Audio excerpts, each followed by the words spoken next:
Thank you, Christina. Christina mentioned the Gartner hype cycle, and I'll pick up right where she left off.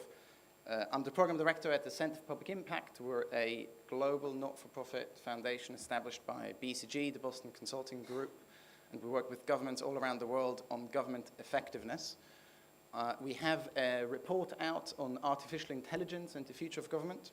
You'll find some print copies on old-fashioned dead trees right outside the door. I strongly encourage you to pick one up and come talk to me or my colleague Amy, who sits there in the back, if you have any questions about either CPI or AI in government specifically.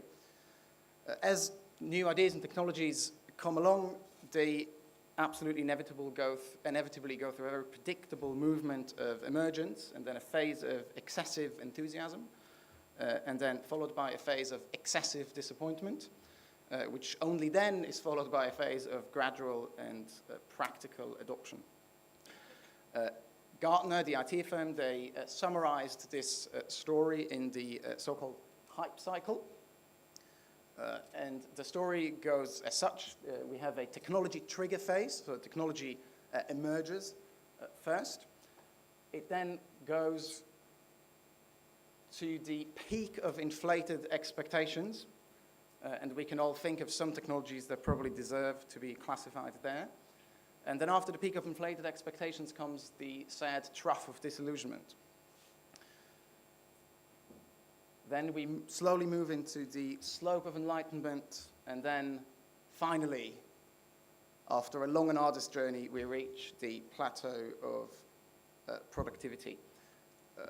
You can think of, this works not just for technologies, but also for concepts and ideas more generally. You can think of new public management, for instance, which emerged, then was the hot new thing in government for a very long time, and arguably was in the peak of inflated expectations for a while, and then it took us a long and somewhat painful journey to really figure out how to use it, and it's now firmly and productively embedded in the practices of many governments.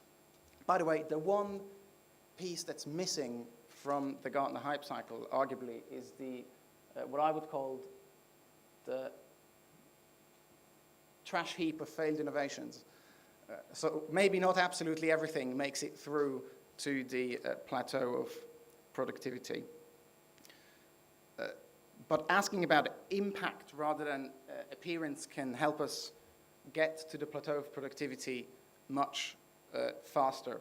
Because innovation on its own is, of course, absolutely meaningless and devoid of any sense, particularly in government. Disruptive tech in government is only interesting if it allows us to improve people's lives and deliver better outcomes.